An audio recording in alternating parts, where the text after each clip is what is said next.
You know that feeling when you're scrolling through a dozen stage pianos, wondering if any of them will actually deliver the sound and feel you need without turning your budget into a black hole? You've probably heard the hype about weighted hammer action, premium piano samples, and endless onboard effects, but you also fear ending up with a heavy slab that sounds great in a showroom and falls flat under real-world gig pressure. I felt the same doubts before I started digging into the Yamaha CP88, and I want to walk you through what matters most once you actually plug it into a venue or a home studio.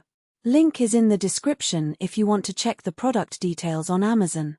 First off, the CP88 isn't trying to be a digital synth, it's built around the idea of giving you an authentic piano feel in a stage-ready package. The 88 natural wood keys are topped with synthetic ebony and ivory, and the graded hammer action mimics the heavier touch of the low register while staying lighter on the high end.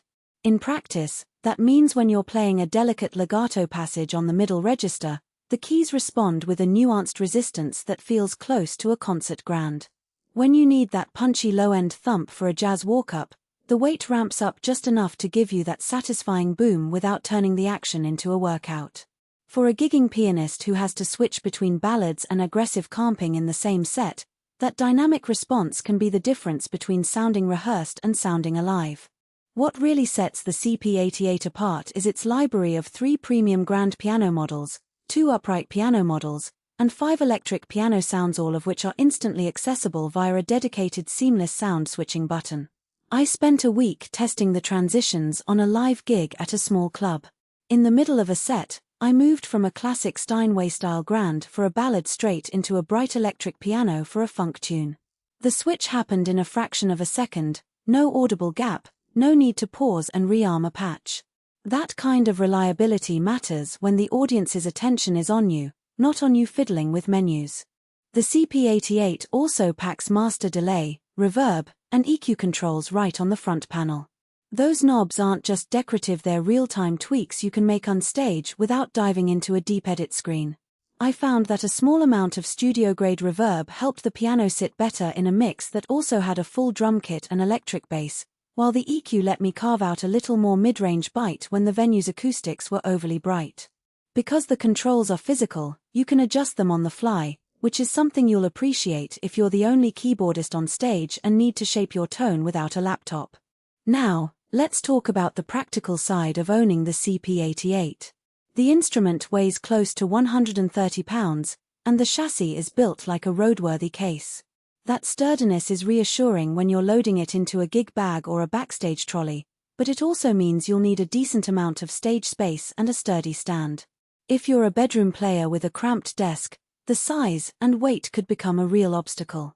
The CP88 doesn't have built-in speakers, so you'll have to bring an amp or PA system to hear it properly.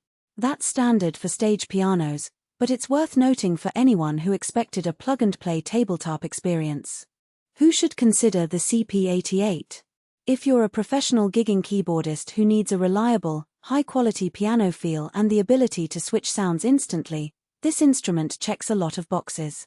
Music teachers who want a realistic piano touch for students, yet still need a variety of tones for different lesson styles, will also benefit from the built-in instrument variety and the included FC3A sustain pedal. Studio composers who layer piano parts with synths will appreciate the real-time effects and the fact that the sound engine is designed to sit well in a DAW without excessive latency. Who might want to skip it? Beginners who are still figuring out whether they want a weighted keyboard might find the price point steep compared to entry-level alternatives. If your gigs are mostly acoustic folk sets and you only need a simple piano sound, a lighter, more portable stage piano or even a high-quality digital piano could serve you just as well. Likewise, if you're looking for a keyboard that doubles as a synth with deep modulation capabilities, the CP88's focus on piano and electric piano tones means you'll be missing a lot of the sound design depth you'd get from a dedicated synth workstation. Let's get into a few real-world scenarios to illustrate the strengths and the compromises. I recently helped a small ensemble rehearse a new arrangement of a classic rock song.